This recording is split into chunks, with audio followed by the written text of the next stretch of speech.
కసిరెడ్డి వెంకటరెడ్డి గారు చాలా అంటే చాలా గొప్ప విషయం. అసలు మీలాంటి జ్ఞాన సంపన్నుడు మా ఛానల్కి వచ్చి ఇలా కార్యక్రమాలు చేయటం అనేది నిజంగా మేము చేసుకున్న అదృష్టంగా భావిస్తున్నాం. ఇక మరో కథ, ఎలాంటి కథ చెప్పబోతున్నారు జానపదులకి సంబంధించి?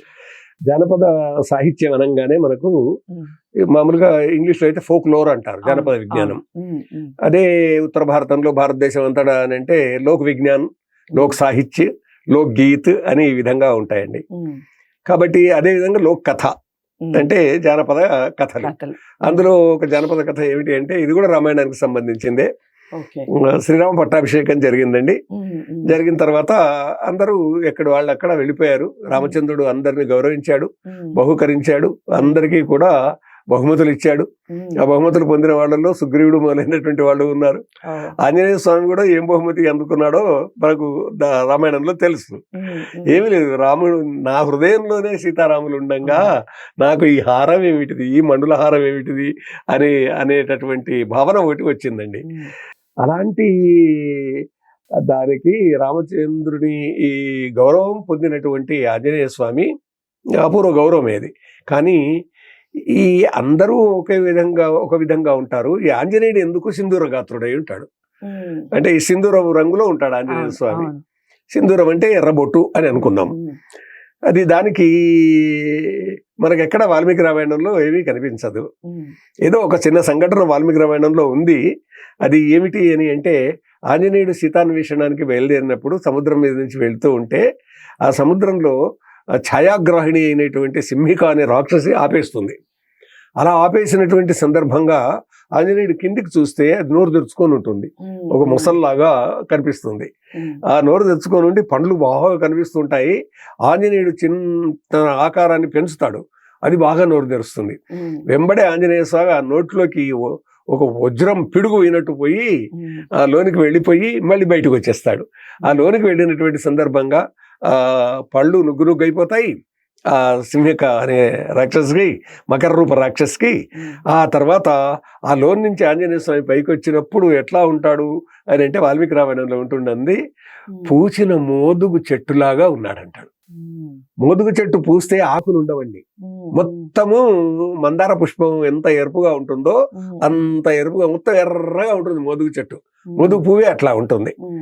హోలీ సందర్భంగా మోదుగు పూలతోటి రంగులు తయారు చేసుకుంటారండి. కాబట్టి అట్లా ఒక్క దృశ్యం కనిపిస్తుంది. కానీ ఆకాశంలోకి అలా వచ్చిపోయిన తర్వాత అంతే వర్ణిస్తాడు, అంతే తప్ప ఉండదు. కానీ దీంతో పూర్తిగా సింధూరగాతోడు ఎట్లయినాడు అనేటటువంటి ఒక ప్రశ్న వస్తుంది. దానికి జానపదులు ఎంత గమ్మత్తైన కథ కట్టుకున్నారంటే, వాళ్ళ మనసులో ఉంది ఒకటి. రామపట్టాభిషేకం అయిన తర్వాత ఎక్కడ వాళ్ళు అక్కడ వెళ్ళిపోయారు. ఆంజనేయ స్వామి సీతమ్మ వారు ఎట్లా ఉన్నారో చూద్దామని అంతఃపురంలోకి వెళ్ళాడు. సీతమ్మ వారు తన గదిలో, ఆంజనేయ స్వామి ఎక్కడికైనా వెళ్ళేవాడు, అతనికి అంత స్వేచ్ఛ ఉంది. అమ్మవారి గదిలోకి వెళ్ళాడు. అమ్మవారు సింధూరం పెట్టుకుంటున్నారు. సింధూరం పెట్టుకుంటూ ఉంటే, అమ్మవారు ఈ సింధూరం ఎందుకు పెట్టుకుంటున్నారు అని అడిగాడట ఆంజనేయుడు. అంటే, అరే రామునికి ఇది ప్రియం రా, ఇష్టం రా అన్నదట సీతమ్మవారు. అంటే వెంబడే ఆంజనేయ స్వామి వచ్చేసి తల నుండి కాళ్ళ వరకు మొత్తం సింధూరం పూసుకున్నాడట. మొత్తం సింధూరం పూసుకొని ఒక్కసారి చూసుకొని రామచంద్రుని దగ్గరికి పోయి, రామచంద్ర ప్రభు అని దండం పెట్టాట. ఏం ఆంజనేయ ఇట్లా ఉన్నావు అని రాముడు అడిగట. అంటే ఒక్క బొట్టు పెట్టుకుంటేనే అంత ఇష్టం ఉంటే మొత్తం సింధూరం పూసుకుంటే ఎంత ఇష్టం ఉండాలి రామచంద్ర ప్రభు అన్నాడట. అంటే అయితే అట్లాగే ఉండిపోయేప్పటికన్నట్ట రాముడు ఇలా అన్నప్పటి నుంచి ఇక అందరూ ఇది విని లోకమంతా ఇది తెలుసుకొని ఆంజనేయ స్వామి విగ్రహాలకు సింధూరం పూయడం మొదలు పెట్టారంట. ఎంత వాస్తవంగా ఉండేటటువంటి కథ కట్టుకున్నారో చూడండి. మనకు రామాయణంలో ఇది కనిపించదు. అది అక్కడ ఎక్కడో అసింహిక దానికి సంబంధించింది, అది అంతే ఉంటుంది. ఆ శరీరానికి అంటినటువంటి రక్తాన్ని మళ్ళీ సముద్రంలో ఆయన దూకుతాడు, ఎట్లాగూ పోతుంది ఆ రక్తం అంతా, అదే విధంగా పోడు అనేటటువంటిది అక్కడ ఊహించడానికి అవకాశం ఉంది.